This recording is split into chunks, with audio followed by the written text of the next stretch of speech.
வணக்கம். Welcome to கதை திரட்டு. இந்த வீடியோவில் நம்ம என்ன கதை கேட்க போகிறோம்னா, உயிர் உறவுகள் கதையின் 23வது பகுதி. நம்ம சேனலை இது வரைக்கும் சப்ஸ்கிரைப் பண்ணாதவங்க சப்ஸ்கிரைப் பண்ணுங்க. பக்கத்தில் இருக்கிற பெல் ஐகானை கிளிக் பண்ணி ஆல்ங்கிற ஆப்ஷனை ப்ரெஸ் பண்ணுங்க. ஸோ தட் நான் போடுற கதைகளை உடனுக்குடனே நீங்கள் கேட்கலாம். வாங்க கதைக்குள்ளே போகலாம். இரவு பேச்சியம்மாள் பூரணிக்கு சமைத்து வைத்துவிட்டு பக்கத்து வீட்டிற்கு சென்று விட இவள் டிவி பார்த்து கொண்டு அமர்ந்திருந்தாள். புகழின் வண்டி சத்தம் கேட்டதுமே பூரணியின் உடலில் ஒரு சிலிர்ப்பு வர கைகளில் வைத்திருந்த ரிமோட்டை அழுத்தி பிடித்தபடி அமர்ந்திருந்தாள். உள்ளே நுழைந்தவன் அவள் கூடத்தில் அமர்ந்திருப்பதை பார்த்ததும் அவன் மனதில் ஒரு உற்சாகம் வந்தாலும் மெதுவாக அவள் அருகில் வந்து நிற்க அவளோ டிவியே பார்த்து கொண்டிருக்க சில வினாடிகள் இப்படியே இருந்தனர் இருவரும். பின்னர், இப்போ உடம்பு எப்படி இருக்கு பூரணி என அவன் முதலில் ஆரம்பிக்கவும் அவளோ பதில் எதுவும் சொல்லாமல் டிவி மட்டுமே பார்த்து கொண்டிருந்தாள். சிறிது நேரம் அவளையே பார்த்து கொண்டு நின்றவன், நீ சாப்பிட்டியா என மீண்டும் கேட்கவும் அதற்கும் பதில் இல்லை. நேரத்துக்கு சாப்பிடணும் பூரணி என சொல்லிக்கொண்டே அவள் தலையை மென்மையாக வருட அவன் முயற்சிக்க அவள் திரும்பி பார்த்த பார்வையில் அவன் 2 அடி தள்ளி நின்றான். ஆகா, ஆத்தா இன்னும் மலை இறங்கல போல இருக்கே. டேய் புகழு, அவசரப்படாத, கொஞ்சம் பொறுமையா இருந்துதான் இவளை வழிக்கு கொண்டு வரணும். எதுவா இருந்தாலும் நம்ம அம்மா இருக்கும்போது பேசிக்கலாம் என மனதில் நினைத்தவாறு அறைக்குள் சென்றவன் உடை மாற்றிவிட்டு வெளியே வந்தான். மா மா என அவன் அழைக்க அதற்குள் உள்ளே சென்று அவனுக்கு சாப்பாடு எடுத்து வைத்தாள் பூரணி. வந்து சாப்பிட அமர்ந்தவன், அம்மா எங்க என கேட்க அவளிடம் பதில் இல்லை.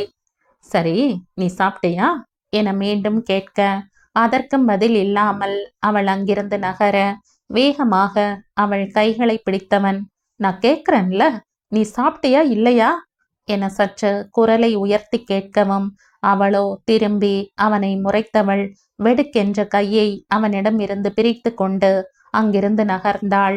புகழுக்கு கோபம் வர, ஏய், நான் கேட்கிறேன்லடி, பதில் சொல்லிட்டு போலாம்ல, இப்ப என்னடி ஆச்சு, இப்படி முகத்தை தூக்கி வச்சுக்கிட்டு இருக்க? அதான் அன்னைக்கே உன் ஆசை தீர என்னை திட்டி தீத்துட்ட.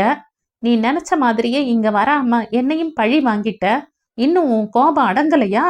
இன்னும் நான் என்ன பண்ணணும் சொல்லு. உன்னை மனசுல நினைச்ச பாவத்துக்கு எல்லாமே பண்றேன் என ஆத்திரமும் கோபமுமாக அவன் கத்தவும் அவனும் என்ன செய்வான்? பார்க்காமல் இருக்கும் போதே அவள் மீது உயிராக இருந்தவன் இப்போது திருமணம் முடித்து குடும்பமும் நடத்தி பின் அவளை விட்டு பிரிந்து வந்தது அவனுக்கு நரக வேதனையாக இருந்தது. வெளியில் சொல்ல முடியாமல் தவித்து கொண்டிருந்தவனுக்கு இவள் வீட்டுக்கு வந்த செய்தி தேனாக இனிக்க தன்னுடைய கஷ்டமெல்லாம் தீர்ந்தது என அவன் நினைத்து சந்தோஷமாக இருந்தான்.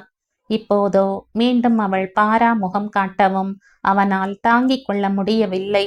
அவளோ நின்ற நிதானமாக அவனை பார்த்தவள், நான் ஒன்னும் உங்களுக்காக வரல, அத்தைக்காக வந்த, இந்த குடும்பத்துக்காக வந்த. என்னை ஒரு மனுஷியா மதிக்காத உங்களை நான் மட்டும் எதுக்கு மன்னிக்கணும்? உங்களுக்கு காதல் பெருசா இருக்கலாம், பொய்யும் பொருட்டும் சொல்லி நீங்க அதை அடைஞ்சிருக்கலாம். ஆனா நான் நேசிச்ச என் மச்சானுக்கு பொய் பேச தெரியாது, என் மனசு நோகிற மாதிரி நடந்துக்க தெரியாது. எனக்கு ஒரு அவமானம்னா என் மச்சானால தாங்க முடியாது. அப்படித்தான் என்ற மச்சான் மனசுல பதிஞ்சிருந்தாரு. எப்ப அதெல்லாம் இல்லைன்னு ஆச்சோ அப்பவே அவரை என் மனசுல இருந்து எடுத்துட்டேன். உடைஞ்ச கண்ணாடிய ஒட்ட வைக்க முடியாது, அது அவ்வளவுதான், முடிஞ்சதுதான் என அவள் உறுதியாக சொல்லிவிட்டு செல்ல புகழோ பதில் பேச முடியாமல் திகைத்து போனான். அவனும் சாப்பிடாமல் வந்து படுக்க அவள் தரையில் பாயில் படுத்திருக்க, நீ மேல படுத்துக்கோ, நான் கீழே படுத்துக்கிறேன் என அவன் சொல்லவும் அவள் அசையாமல் படுத்திருக்க அவனும் கட்டிலின் அந்த புறம் கீழே படுத்து கொண்டான். காலை அவனுடனே எழுந்தவள் தான் எப்போதும் செய்யும் வேலையை சென்று செய்ய பேச்சையம்மாள் வேண்டாம் என்று தடுத்தும் அவள் கேட்கவில்லை. சில வேலைகளை முடியவில்லை என்றாலும் இழுத்து போட்டு கொண்டு செய்தாள். ஒரு நாள் மதியம் வீட்டுக்கு வந்தவன் வீடு முழுவதும் பூரணியை தேட அவளை காணவில்லை. பேச்சையிடம் கேட்க அவரோ போட காலையில் இருக்கிறா என சொல்லவும் அங்கு சென்றவன் அங்கு குப்பையும் புதருமாக இருந்த இடத்தை சுத்தம் செய்து கொண்டிருந்தாள் பூரணி. உச்சி நேரத்தில் வெயில் கொளுத்த வேர்வை வடிய புடவையை இழுத்து செருகி கொண்டு அவள் கொத்தை வைத்து மண்ணை கிளறி கொண்டிருக்க அதை பார்த்ததும் வேகமாக அவள் அருகில் சென்று கையில் இருக்கும் கொத்தை பிடுங்கியவன், உனக்கு அறிவு இருக்கா? ஒரே பொதரா இருக்கு. ஏதாவது பூச்சி புழு இருந்தா கூட தெரியாது. இங்கன பண்ணிட்டு இருக்க பூரணி என கோபமாக கேட்க அவளோ அவனை முறைத்தவாறே பதில் சொல்லாமல் அவன் கையில் இருந்து கொத்தை பிடுங்க, நான் சொல்லிட்டே இருக்கேன், உன் மனசுல என்னடி நினைச்சிட்டு இருக்க? ஏண்டி இப்படி பேசாம என்ன சாவடிக்கிற? பேசி தொலடி, இன்னும் என்னடி கோபம் என எரிச்சலுடன் கத்த அவளோ பதில் சொல்லாமல் அங்கிருந்து நகர்ந்தாள்.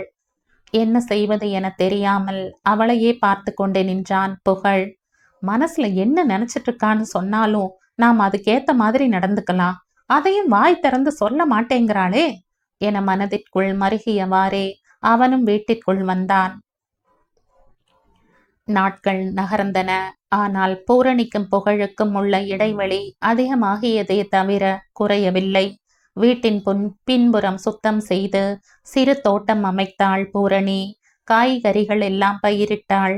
இருவரும் பேசாமல் இருப்பதை கவனித்து ஒரு முறை பேச்சியம்மாள் ஜாடையாக இது பற்றி பேச, பூரணியோ தயவு செய்து இதுல தலையிடாதீங்க என அவரிடம் சொல்லிவிட அவரும் அதற்கு மேல் ஏதும் சொல்லவில்லை.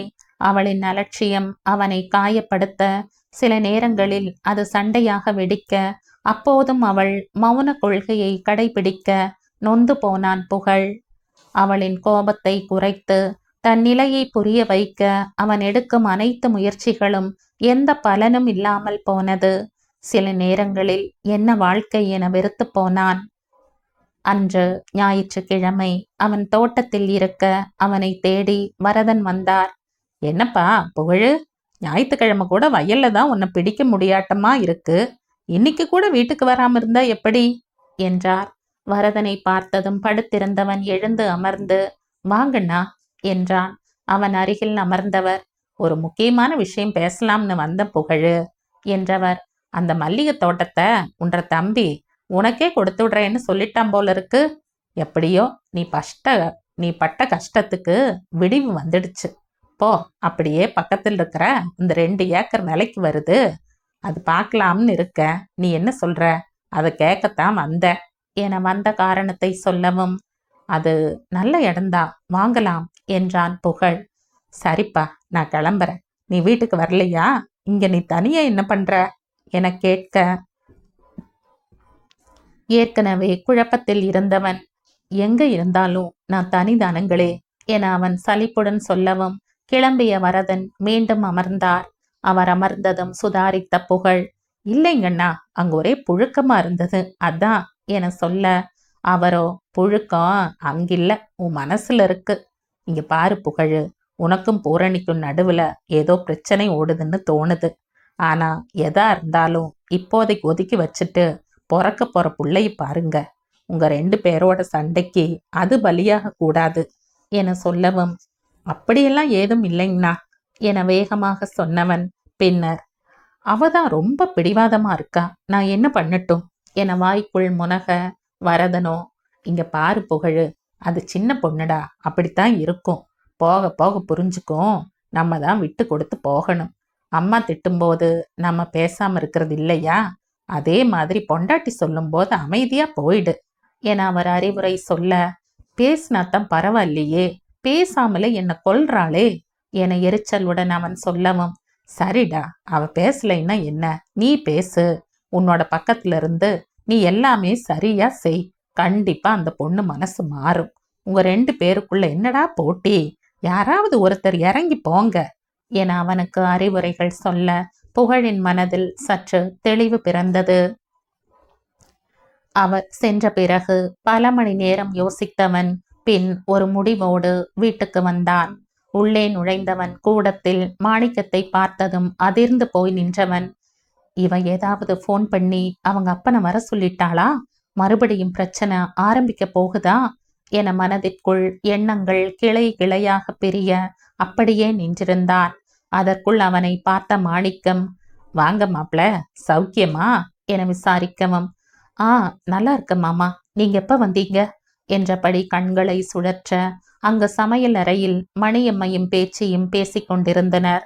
சத்தம் கேட்டு வெளியே வந்த மணியம்மை, நல்லா இருக்கியா புகழு என கேட்க, நல்லா இருக்கேன் அத்தை, நீங்க எப்படி இருக்கீங்க, ஊர்ல எல்லாம் சௌக்கியம்தானா என அவனும் நலம் விசாரிக்க, அதற்குள் மணியம்மை, பூரணி, தம்பிக்கு அந்த லட்டை கொண்டு வந்து கொடு என தான் கொண்டு வந்த பலகாரத்தை அவனுக்கு வைத்து சொன்னார். பரவாயில்லைங்கத்த, நான் பொறவு சாப்பிட்டுக்கிறேன், கொஞ்சம் தோட்டத்துல வேலை, அதான், சாப்பிட்டீங்களா என அவன் கேட்கவும், நாங்க காலை சாப்பாட்டுக்கே வந்துட்டோம், உங்க மாமாவுக்கு மகளை பார்க்காம இருக்க முடியலையாம், அதான் கிளம்பி வந்துட்டோம் என மாணிக்கத்தை பார்த்து கொண்டே சொல்ல, அவரோ ஏதும் சொல்லாமல் அமைதியாக இருந்தார்.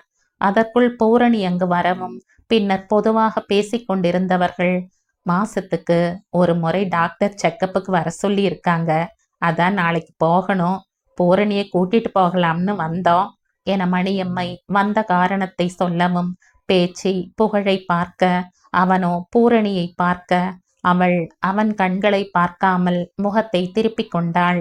உடனே புகழ், இல்லைங்கத்த, இந்த முறை ஆஸ்பத்திரிக்கு நான் கூட்டிட்டு போறேன் என அவன் அழுத்தமாக சொல்ல, இதை எதிர்பார்க்காத மாணிக்கமும் மணியம்மையும் ஒருவர் முகத்தை ஒருவர் பார்க்க, பேச்சியோ இதை எதிர்பார்த்ததால் எந்த பதிலும் சொல்லாமல் அமைதியாக இருந்தார். இல்ல தம்பி, அது என மணியம்மை ஏதோ சொல்ல வர, அதற்குள், மா, நான் டவுன் வரைக்கும் போகணும், அத்தை இருந்து சாப்பிட்டுட்டு போங்க என நறுக்கு தெரித்தாற் போல சொல்லிவிட்டு தனது அறைக்குள் சென்று விட்டான். பூரணியோ ஏதும் பேசாமல் அமைதியாக நின்று கொண்டிருந்தாள்.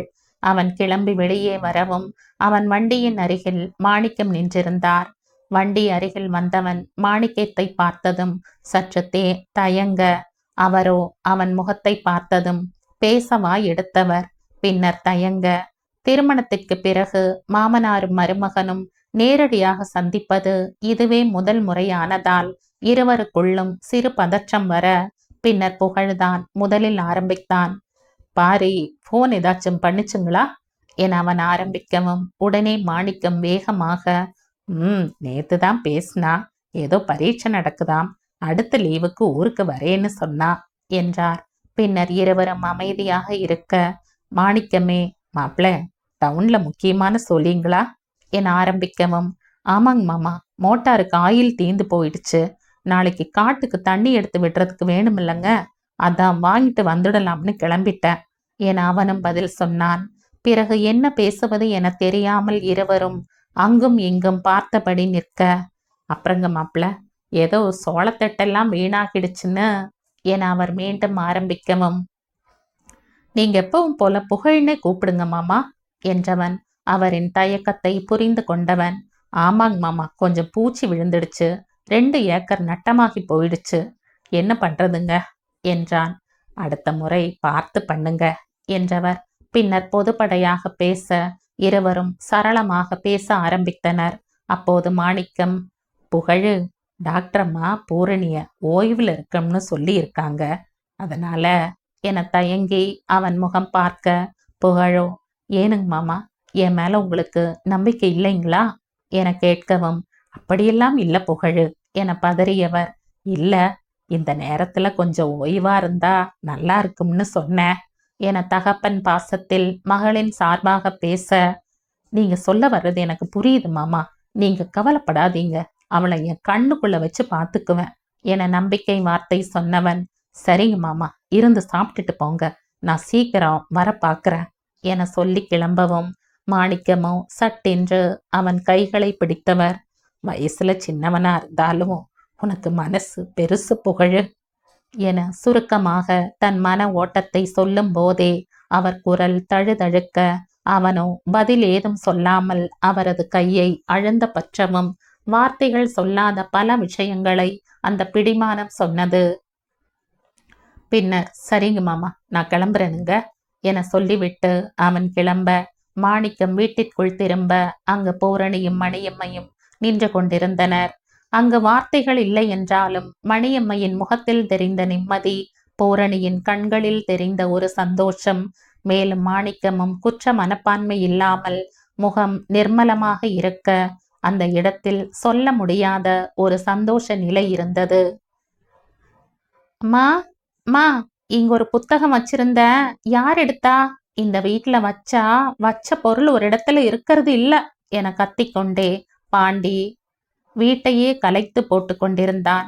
சத்தம் கேட்டு அங்கு வந்த பூரணி, என்ன தேடுற பாண்டி என கேட்க, அவனோ நிமிர்ந்து அவளை முறைத்தவன், உங்க வேலையை பாருங்க நீங்க என முகத்தில் அடித்தாற் போல சொல்லவும், சரிப்பா நான் பாக்குறேன். வீட்டை கூட்டும்போது இந்த போட்டோ கீழே விழுந்தது, அதைத்தான் தேடுறேன்னு நினைச்சேன். சரிப்பா நான் போறேன் என அவள் நகரவும், என்னது போட்டோ நீங்க பாத்தீங்களா? எங்கது, முதல்ல கொடுங்க என அவன் பரபரக்க, அவளோ நின்று நிதானமாக அவனை பார்த்தவள் மறைத்து வைத்திருந்த போட்டோவை எடுத்து காட்டினாள். இதை எதுக்கு நீங்க எடுத்தீங்க என வேகமாக அவள் கையில் இருந்து அவன் பிடுங்க, யாரு பாண்டி அந்த பொண்ணு என கேட்டாள் பூரணி. இது உங்களுக்கு தேவையில்லாத விஷயம், உங்க வேலை பாருங்க என அவன் சொல்லவும் அவள் பேசாமல் அங்கிருந்து நகர, அப்போது பூரணி என பாண்டி அழைக்கவும் அவள் திரும்பி பார்க்க, அண்ணன் இதை பார்த்தாங்களா என கேட்டான். அவளோ பதில் சொல்லாமல் இருக்க, இல்ல இது என் ஃப்ரெண்ட், இல்ல அது என தடுமாறியவன் பின்னர், அண்ணன் பார்க்கல தானே என அழுவது போல கேட்க, நான் ஏதும் சொல்லல, ஆனா பொன்மலரை பத்தி உனக்கு முழுசா தெரியுமா? எதையும் தீர விசாரிக்காம மனசுல ஆசையை வளர்த்துக்காத என அமைதியாக சொன்னாள் பூரணி. பாண்டியோ அதிர்ந்து போய் நின்றான். உங்களுக்கு உங்களுக்கு எப்படி இதெல்லாம் என அவன் தடுமாற, எனக்கு எல்லாம் தெரியும் பாண்டி என்றாள் பூரணி. எல்லாம் அப்படின்னா என அவன் நிறுத்த, நீங்க பொன்மலர் பின்னாடி சுத்துறது, ஆனா அந்த பொண்ணு உங்களை உதாசீனப்படுத்துறது எல்லாம் தெரியும் என்றாள் பூரணி. உடனே, இல்ல பூரணி, அவளுக்கும் என்ன பிடிக்கும் என அவன் வாய்க்குள் முனக, நம்ம குடும்பத்துக்கு அந்த பொண்ணு ஒத்து வராது பாண்டி என அவள் சொல்ல, அதெல்லாம் ஒத்து வரும், அவளை பத்தி தெரியாம பேசாதீங்க என கோபமாக சொன்னான் அவன். எல்லாமே தெரியும் என அழுத்தமாக சொன்னவள், அவங்க சொந்த ஊர் நாமக்கல், அப்பா அம்மா ஒரு ஆக்சிடென்ட்ல இறந்துட்டாங்க, ஒரு அண்ணன் 2 தங்கை, அவங்க அப்பாவோட வேலையை அவங்க அண்ணனுக்கு கொடுத்துருக்காங்க, இங்க பாட்டி வீட்டுல வந்திருக்கா, வருமானம் பத்தாம அப்பப்போ காட்டு வேலைக்கு போய் சமாளிக்கிறாங்க என்றவள். ஆனா அது இல்ல இப்ப பிரச்சனை, அவளுக்கு அவளுக்கு என நிறுத்தவும், சொல்லுங்க, அவளுக்கு கால் ஊனம், கட்டை கால் வச்சிருக்கா அதான என பாண்டி சொல்ல, இப்போது பூரணி வாயடைத்து நின்றாள். எனக்கு எல்லாம் தெரியும் பூரணி, தெரிஞ்சுதான் நான் அவளை விரும்புறேன் என அவன் சொல்லவும், பாண்டி இது அத்தைக்கு தெரிஞ்சா கண்டிப்பா ஒத்துக்க மாட்டாங்க, அப்புறம் அவங்க நம்ம ஜாதியும் கிடையாது, வேண்டாம் பாண்டி, வீட்டுல பிரச்சனை ஆயிடும் என அவள் சொல்லவும், எது வந்தாலும் நான் சமாளிப்பேன் பூரணி, காதலுக்காக எதையும் செய்வேன் என அவன் சொல்லவும், ஏண்டா நீங்க எல்லாம் முட்டாள்களா? அங்க எங்க வீட்டுல பாரி என்னடான்னா உன்னை விரும்புறேன்னு சொல்றா, நீ அந்த பொன்மலரை விரும்புறேன்னு சொல்ற, அந்த பொண்ணு என்னடான்னா உன்னை பிடிக்கலைன்னு சொல்றா, ஏண்டா இப்படி இருக்கீங்க? இத்தனைக்கும் நீங்க எல்லாம் படிச்ச பசங்க, இல்லாத ஒரு விஷயத்துல ஏண்டா இவ்ளோ ஆர்வம் காட்டுறீங்க என ஆத்திரத்தில் அவள் தன் மனதில் உள்ளதை கொட்ட, பாண்டியோ பதில் சொல்லாமல் தலை குனிந்தவாறே நின்றிருந்தான். அவன் முகத்தை பார்த்ததும் தன்னை நிலைப்படுத்தி கொண்டவள் பின்னர் மெதுவாக, இங்க பாரு பாண்டி, பாரி உன்னை விரும்புறேன்னு சொல்றா என தன் தங்கை சார்பாக அவள் பேச ஆரம்பிக்க, உடனே பாண்டி, எனக்கு அந்த மாதிரி எண்ணம் இல்லவே இல்ல பூரணி என முகத்தில் அடித்தாற் போல சொன்னவன், எனக்கும் பாரிக்கும் ஒத்தே வராது, அதுவும் இல்லாம உங்க அப்பாவை என்னால எப்பவுமே மன்னிக்க முடியாது, எங்க அண்ணன் உங்க குடும்பத்தை ஒத்துக்கலாம், ஆனா நான் எப்போதுமே ஏத்துக்க மாட்டேன், அவர் பேசின பேச்சு இன்னும் என் மனசுல இருக்கு என சொல்லும் போதே அவன் முகம் கோபத்தில் துடிக்க, அதனால எந்த காலத்திலையும் நான் பாரிய கல்யாணம் பண்ணிக்கவே முடியாது என அழுத்தமாக சொன்னவன், எனக்கு பொன்மலர் தான் பொண்டாட்டி, கண்டிப்பா இது நடக்கும், நான் பொன்மலர்கிட்ட பேசிட்டேன் என்றான். பாரிக்கு அறிவுரை சொன்னாலும் பாண்டியிடம் பேசி சம்மதம் வாங்கி விடலாம் என்றுதான் நினைத்தாள் பூரணி. அவளுக்கு பாரியும் இங்கே வந்துவிட்டால் ஒரே குடும்பமாக போய்விடும் என்ற ஆசைதான். அதனால் தான் அந்த போட்டோவை எடுத்து வைத்தாள். ஆனால் அவனோ அதற்கான வாய்ப்பே இல்லை என சொல்லவும் அதற்கு பின்பு பூரணி எதுவும் பேசவில்லை. அமைதியாக நின்றாள். பாண்டியோ, இங்க பாருங்க பூரணி, உங்களை கஷ்டப்படுத்துறதுக்காக நான் இந்த வார்த்தையை சொல்லல. பாரி நல்ல பொண்ணுதான். ஆனா எனக்கு பொன் மலரைத்தான் பிடிச்சிருக்கு. அவளுக்கு இப்போ என்னை பத்தி எந்த எண்ணமும் இல்ல. அது உண்மைதான். சிஏ படிக்கிறது தான் இப்ப அவ குறிக்கோளா வச்சுக்கிட்டு இருக்கா.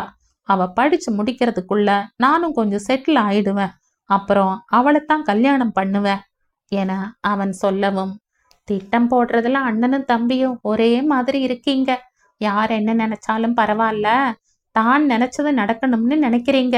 உங்களை எல்லாம் திருத்த முடியாதடா என மனதிற்குள் நினைத்தவள். ஆனா பாண்டி, அந்த பொண்ணுக்கு கால் ஊனம்.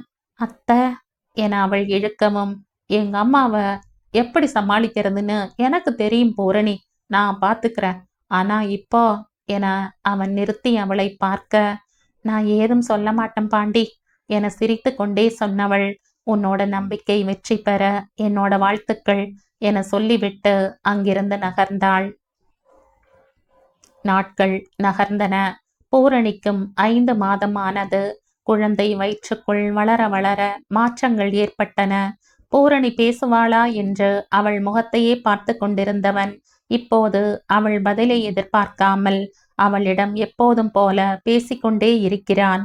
ஒரு முறை இரவில் அவள் வாந்தி எடுக்க அதை தன் கைகளில் அவன் பிடிக்க பூரணியோ பதறி தடுக்க, நீ என் பொண்டாட்டிடி, என்னோட புள்ளைய சுமக்கிற, இது கூட நான் செய்ய மாட்டேனா என அவன் கேட்கவும் அவள் பேச்சற்று போனாள். ஒவ்வொரு முறையும் அவள் வாந்தி எடுக்க புழக்கடை நோக்கி ஓட மறுநாளே வாஷ் பேசின் வீட்டிற்குள் வந்தது. அடுத்த முறை பூரணி வீட்டில் இருந்து மருத்துவமனைக்கு அழைத்து போக கார் வர மறுநாளே காரை வாங்கி நிறுத்தினான் புகழ். அவளுக்காக அவள் சொல்லாமலே பார்த்து பார்த்து செய்தான். அன்று காலை விடிந்ததில் இருந்தே புகழ் உற்சாகமாக இருந்தான். பேச்சியம்மாள் ஒரு திருமணத்திற்காக வெளியூர் சென்று விட்டதால் அன்று இவர்கள் மூவர் மட்டுமே வீட்டில் இருந்தனர். நேரமே எழுந்து வேலையை முடித்துவிட்டு அவள் உள்ளே நுழைய அவள் அருகில் வந்தவன், பூசணிக்குட்டி, இன்னைக்கு எங்கேயாவது வெளியில போகலாமா? எனக்கு நண்டு குழம்பு சாப்பிடணும் போல இருக்கு. இன்னைக்கு செஞ்சு தரையா என அவன் சந்தோஷமாக கேட்கவும் அவளோ அவனை ஒரு முறை முறைத்துவிட்டு உள்ளே சென்றாள். உடனே, இப்ப எதுக்குடி கோவிச்சுக்கிற? உன்ற மச்சானுக்கு இது கூட செய்ய மாட்டியா? உனக்காக எவ்வளோ செஞ்சிருக்க என சரசமாக சொன்னவன், இன்னைக்கு என்னோட என அவன் சொல்லி முடிக்கும் முன், அதான் என்ன உயிரோட பொணமாக்கி நடமாட விட்டிருக்கீங்களே, இதை விட வேற என்ன வேணும் என அவள் வார்த்தைகளை அமிலமாக கொட்ட முகத்தில் இருந்த துள்ளல் மறைந்து கோபத்தில் சிவக்க, என்ன வார்த்தடி சொன்ன என புகழின் விரல்கள் பூரணியின் கன்னத்தில் பதிந்தன. பூரணியோ அதிர்ச்சியில் பொறி கலங்கி நிற்க, அதற்கு பின்பே புகழுக்கு தான் செய்த காரியத்தின் வீரியம் தெரிய, ஆனாலும் மாத்திரம் கொப்பளிக்க, ச, பொம்பளை அடி நீ, ஒரு பொண்ணுக்கு இவ்ளோ ஆங்காரம் ஆகாதடி, என்ன வார்த்தை சொல்ற? புள்ளைய வயிற்றுல வச்சுக்கிட்டு போனோம் என சொல்லும் போதே அவன் முகம் வேதனையில் துடிக்க, சிப்போடி, என்னோட பூரணி நீ இல்லடி, இல்லவே இல்ல என சொல்லிவிட்டு விருட்டென்று அங்கிருந்து வெளியேறினான்.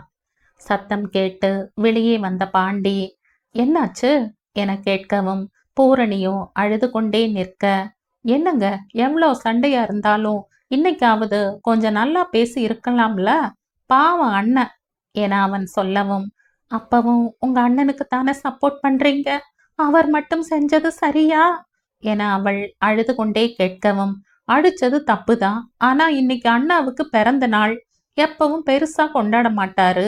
நாங்க தான் இந்த முறை கல்யாணமாகி குழந்தை வரப்போகுது, அதனால இந்த பிறந்த நாள் ஸ்பெஷல்னு சொல்லி நேத்து புது துணியெல்லாம் எடுத்து கொடுத்தோம். உங்களுக்கும் சேர்த்து தான் எடுத்தாரு, உங்களுக்கு தெரியாதா என அவன் கேட்க இப்போது பூரணிக்கு தலை சுற்றி போனது. எனக்கு தெரியாது பாண்டி என்றவள் வேகமாக தனது அறைக்குள் சென்று கதவை சாற்றிக் கொண்டு வாய்விட்டு சிறிது நேரம் கத்தி அழுதாள். இதே பூரணி பிறந்த நாள் அன்று மகிழ்ச்சியின் எல்லைக்கே கொண்டு சென்றான் புகழ். அவள் கேட்டதெல்லாம் வாங்கி கொடுத்து அவளை சந்தோஷ கடலில் மூழ்க வைத்தான்.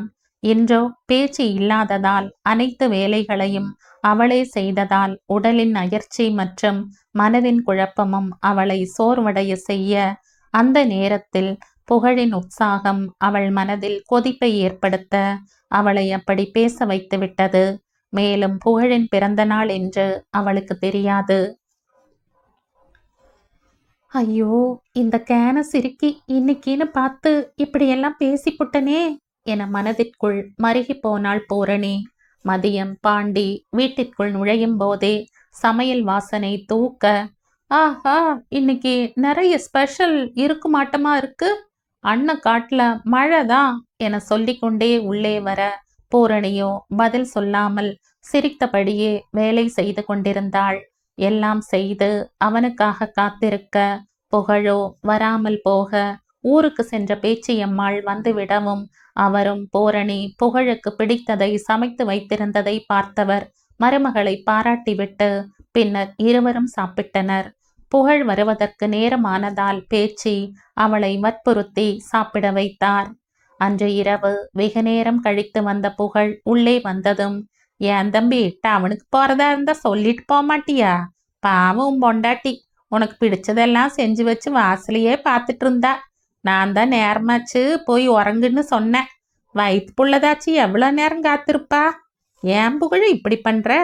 நீ செய்யறது எதுவுமே சரியில்லை புகழ் என அவர் அறிவுரை சொல்லவும், ஆமா, எல்லாரும் என்னையே சொல்லுங்க, அவ பண்றது ஒருத்தருக்கும் தெரியாது என எரிச்சலுடன் முனகிக் கொண்டே அறைக்குள் செல்ல, அங்கு விசம்பலுடன் அவள் படுத்திருந்தாள்.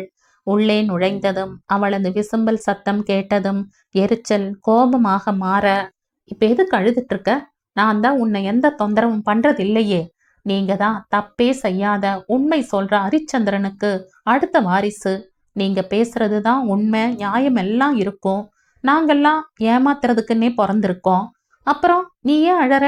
உன் மேல ஆசைப்பட்டம் பாரு, நான் தான் அழணும் என பேசிக்கொண்டே சட்டையை கழற்றி மாட்டியவன் அங்கு மேசையில் மாத்திரையை பார்த்தவன், இன்னும் மாத்திரை சாப்பிடலையா? அதுக்கெல்லாம் ஆள் வேணும் உனக்கு என சொல்லிக்கொண்டே மாத்திரை தண்ணீர் எடுத்துக்கொண்டு அவள் முன் நின்றான். எப்போதும் அவன்தான் எடுத்து கொடுப்பான். என்ன மாத்திரை எப்போது சாப்பிடணும் என்பது கூட அவளுக்கு தெரியாது. காலையும் இரவும் அவளுக்கு மாத்திரை கொடுப்பது அவனுடைய அன்றாட வேலைகளில் ஒன்று. இன்றும் திட்டிக்கொண்டே அவன் நீட்ட அவள் அவனை நிமிர்ந்து பார்க்கவில்லை. தலையணையில் முகம் புதைத்தவாறு அழுது கொண்டே இருக்க புகழுக்கோ கோபம் தலைக்கேறியது. இங்க பாரு பூரணி, நீ இப்படியே பண்ணிட்டு இருந்த, கொஞ்ச நாள்ல நான் செத்து என அவன் சொல்லி முடிக்கும் முன் துள்ளி எழுந்தவள் வேகமாக அவன் வாயை பொத்தி கண்களில் கண்ணீர் அருவி போல கொட்ட, வேண்டாம் என தலையை ஆட்ட அவள் முகத்தில் தெரிந்த வேதனையைக் கண்டு துடித்து போனவன் இழுத்து நெஞ்சோடு அவளை அணைத்து கொண்டான். அவன் அணைத்த அந்த நொடி அவள் அதுவரை அடைத்து வைத்திருந்த ஆத்திரம், அன்பு எல்லாம் வெடித்து சிதற, வாய்விட்டு கதற, சத்தம் கேட்டு பேச்சியோ பதறிப்போய் ஓடி வந்தார். வாசலில் நின்றவர் புகழு என சத்தம் போடவும், அம்மா ஒண்ணுமில்ல, நான் பாத்துக்கிறேன் என பதில் சொன்னான் புகழ். இங்கு பூரணியோ கதறி கதறி அழுது ஓய்ந்தவள். அப்படியே அவன் நெஞ்சில் சாய அவளை மேலும் தன்னுள் இறுக்கிக் கொண்டவன், ஏன் குட்டிமா, உன்னையே நீ கஷ்டப்படுத்திக்கிற என ஆறுதலாக சொன்னவன், என்னை மன்னிச்சிடு பூரணி, நான் செஞ்சது தப்புதான். அதுக்காக என்ன தண்டனை வேணாலும் கொடு. ஆனா என்கிட்ட பேசாம என்னை ஒதுக்காத பூரணி, என்னால் அதை தாங்கிக்கவே முடியலடி. நீ கேட்டது சொன்னது எல்லாம் நியாயம்தான். நான் இந்த உண்மைய உன்கிட்ட சொல்லி இருக்கணும். நீ என் கூட முழுசா கலந்தப்பவே சொல்லி இருக்கணும். மனசுக்குள்ள ஒரு சின்ன பயம், எங்க நீ என்னை விட்டு போயிடுவியோன்னு, அதாண்டி சொல்லல. உன்னை எந்த காரணத்துக்காகவும் நான் இழக்க விரும்பல பூரணி. மத்தபடி உன்னை ஏமாத்தணும் அப்படிங்கிற எண்ணம் எல்லாம் கிடையாதடி, என்னை நம்புடி என அவன் தனது நிலையை அவளுக்கு எப்படியாவது புரிய வைக்க வேண்டும் என்ற எண்ணத்தில் மனதில் உள்ளதை அவளுக்கு விளக்கி கொண்டிருந்தான். அவளோ அதற்கு பதில் சொல்லாமல் அமைதியாகவே இருக்க, அவளை தன்னிடம் இருந்து பிரித்து நிறுத்தி அவள் கண்களை தன் கண்களோடு கலக்க விட்டவன், "என்ன மன்னிக்க மாட்டியா பூரணி?" என கேட்கும் போதே அவன் குரல் தழுதழுக்க, அவளோ, "வேண்டாம் மச்சான், இத பத்தி பேசாதீங்க" என சொல்லிவிட்டு, "நீங்க சாப்பிட்டீங்களா?" என பேச்சை மாற்ற, அவனோ பதில் சொல்லாமல் அவளையே பார்த்து கொண்டிருக்க, அவன் மனதில் நினைப்பது அவளுக்கு புரிய, "இங்க பாருங்க மச்சான், இதுல தப்பு சரின்னு சொல்றதுக்கு ஏதும் இல்ல. உங்க நிலையில இருந்து பார்க்கும்போது எல்லாமே சரி, என்னோட தரப்புல இருந்து பார்க்கும்போது எல்லாமே தப்பு. ஆனா அதையும் மீறி யதார்த்தம்னு ஒண்ணு இருக்குங்க மச்சான். பிரச்சனையை கண்டு பயந்து ஒளிஞ்சிட்டு ஒத்தையா ரெட்டையா போட்டு பார்த்துக்கிட்டு கிடைக்கிறத வச்சு சந்தோஷப்படுற மனுஷங்களுக்கு மத்தியில நீங்க எனக்கு புருஷனா கிடைச்சது நான் செஞ்ச புண்ணியம் தானுங்க மச்சான்" என அழகனை மனதில் வைத்து கொண்டு சொன்னவள், "ஆனா நான் என் மச்சான் இப்படித்தான்னு ஒரு உருவகம் பண்ணி மனசுல வச்சிருந்த. அந்த உருவம் அழிஞ்சு போனதுதான் எனக்கு வருத்தம். மணியும் சாந்தியும் நடந்தது என்கிட்ட சொல்லிட்டாங்க. அவங்களையும் நீங்க தான் மிரட்டி உண்மைய சொல்ல விடாம பண்ணிட்டீங்கன்னு சொன்னாங்க. அப்புறம் கண்ணாலத்துக்கும் வர விடாம செஞ்சிட்டீங்கன்னு சொன்னாங்க. கேட்டதும் ரொம்ப கஷ்டமா இருந்துச்சுங்க மச்சான். ஆனா நீங்க சொல்வீங்கல்ல, ஒருத்தர் மேல நேசம் வச்சுட்டா அதுக்காக என்ன வேணாலும் செய்யலாம். உண்மைதானுங்க மச்சான். ஏன் நான் செய்யலையா? எங்க அப்பாவுக்காக, என் குடும்பத்துக்காக உங்களை கண்ணாலம் பண்ண நான் ஒத்துக்கலையா? உங்களுக்கு இருந்த பிடிவாதம் ஏன் எனக்கு இல்லாம போச்சு? ஒரு விதத்துல பார்த்தா நானும் சுயநலமாத்தான் யோசிச்சிருக்கேன். காதல் ஒரு மனுஷனை எப்படியெல்லாம் மாத்தும்னு இந்த கொஞ்ச நாள்ல நான் கத்துக்கிட்டேன். எப்போ அழகன் மச்சான் என்னை பார்த்துட்டு பேசிட்டு போனாரோ அப்பவே மனுஷங்க மனசு எப்படின்னு எனக்கு புரிஞ்சிடுச்சு என காலம் கற்றுக் கொடுத்த பாடத்தை கணவனிடம் அவள் விளக்க, "ஏன் பூரணி, ஏதாவது உன்னை தப்பா?" என புகழ் வேகமாக கேட்கவும், அவளோ விரக்தியாக சிரித்தபடி, "என்ன பேசுறதுக்கு அவருக்கு என்ன தகுதி இருக்குங்க மச்சான்? அப்படியெல்லாம் இல்ல.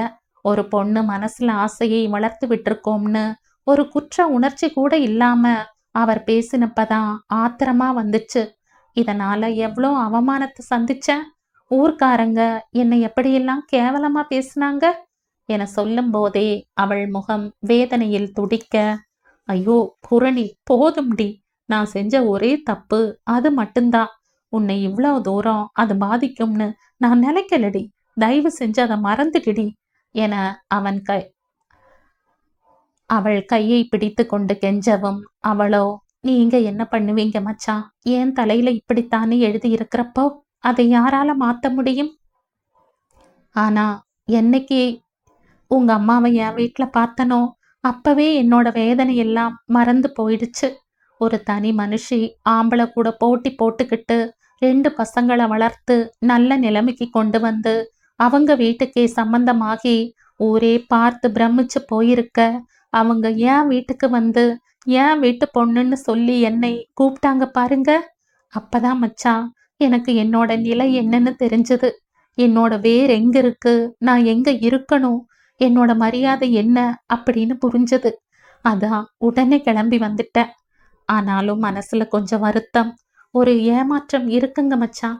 அது எதனாலன்னு எனக்கே தெரியல. இப்பவும் உங்களை பார்க்காம என்னால இருக்க முடியாது. ஆனா உங்களோட பழைய மாதிரி என்னால பேச முடியல. அது ஏன்னு என அவள் முடிக்கும் முன் அவள் வாயை பொத்தியவன், "எனக்கு இது போதும்டி. நீ என்ன புரிஞ்சுக்கிட்டியல்ல? இனி என்னை விட்டு நீ போக மாட்டல்ல? அது போதும் பூரணி. இதுல உன் தப்பு ஏதும் இல்ல. என் மேல நீ அதிகம் நம்பிக்கை வச்சுட்ட. அதான் ஏமாற்றத்தை ஏத்துக்க முடியல. ஆனா சீக்கிரம் இத சரி பண்ணிடுவேன்" என அவன் நம்பிக்கையுடன் சொல்ல, அவளோ அவன் நெஞ்சில் மீண்டும் தஞ்சமாக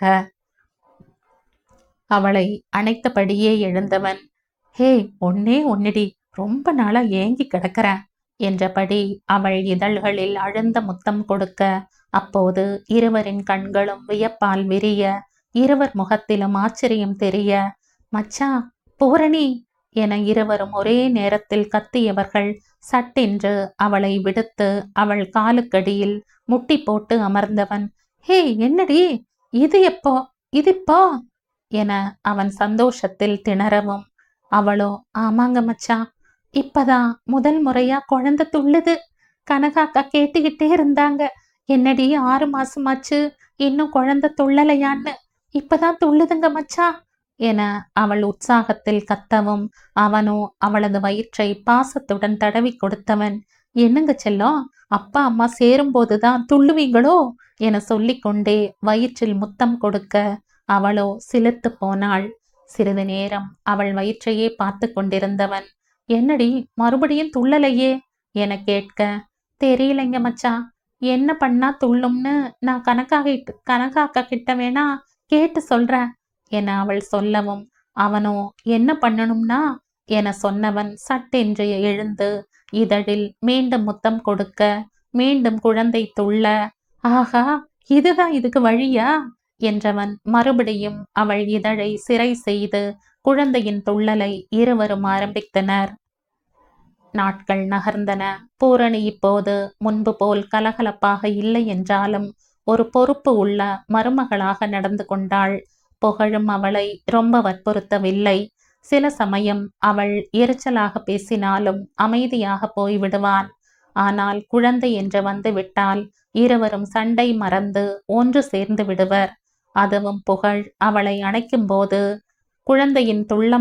குழந்தையிடம் துள்ளல் வர, அதற்காகவே அவன் அவளை அணைக்க அவளும் தவிர்க்க முடியாமல் ஒத்துழைத்தாள்.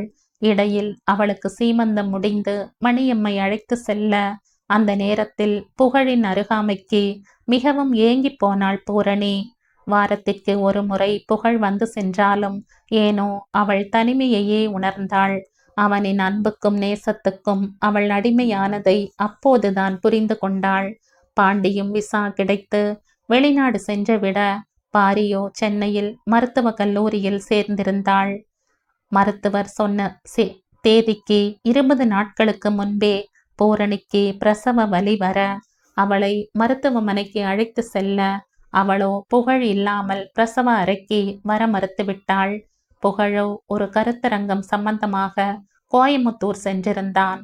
அவனது அலைபேசியும் அணைக்கப்பட்டிருந்தது.